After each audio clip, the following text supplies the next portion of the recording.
Открывая заседание Государственной комиссии по подготовке плана мероприятий по празднованию 30-летия Победы независимости и 15-летия международного признания независимости страны, вице-президент Бадра Гумба поблагодарил всех членов комиссии за проделанную работу и отметил особую консолидацию абхазского народа в этот день. В организации порядка сотни юбилейных мероприятий, проходивших по стране, приняли участие более 3000 человек, каждый из которых сделал все от него зависящее, отметил вице-президент.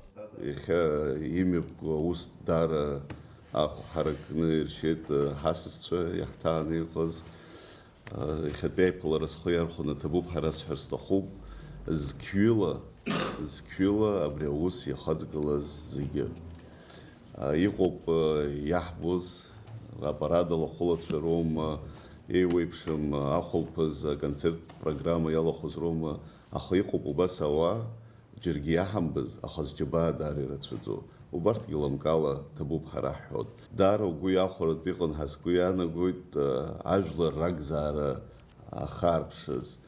Дари рацвидно хава ажлар халадар хуйт эйвейпшим усмибгатха ари юнардурот харахажлар рзы цикду шамо хаяйра дуамш хпейпш аз хуцра Гендиректор АГТРК Ирина Агрова поблагодарила вице-президента за помощь телеканалу в организации съемочного процесса. Она подчеркнула, что сотрудники ведущих каналов России помогали операторам абхазского телевидения во время прямой трансляции Парада Победы.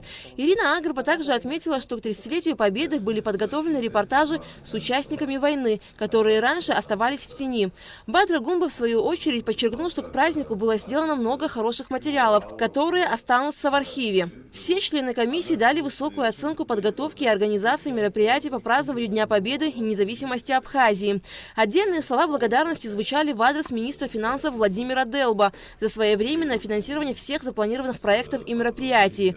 Владимир Делба также поблагодарил всех за качественную работу и в очередной раз рассказал о порядке единовременных выплат семьям погибших и инвалидам войны. Оказание единовременной помощи семьям погибшим.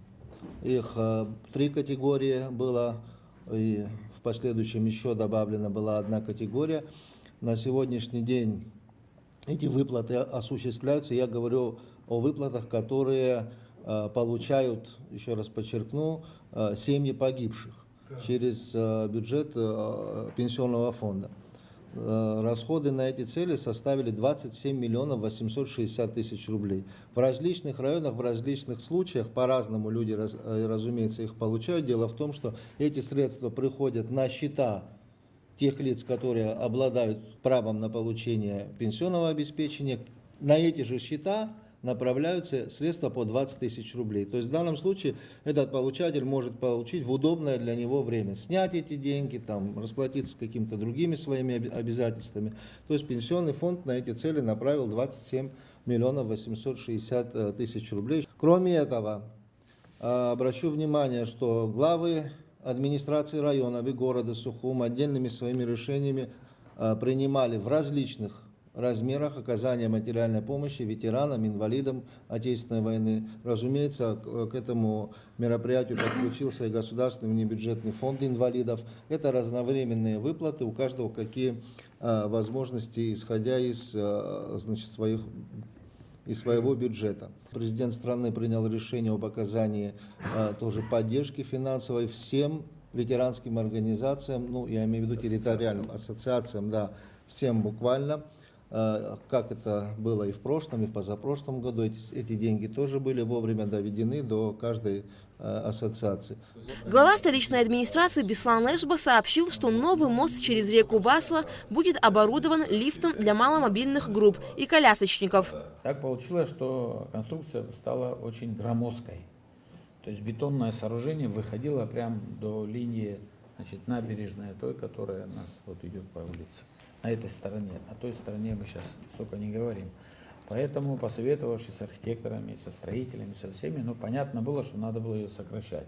То есть она доминировала бы над всем тем, что у нас в этой части есть. Завтра, послезавтра, там библиотека, знаете, да, там мы много говорим о том, что там мы хотим как-то обустроить, возобновить эту историю. И вот этот доминат остановилась, подавляла все вокруг. Поэтому мы попросили сдвинуть лестницу и сделать ее таким образом. Но понятно, что нам все равно эту тему сохранить.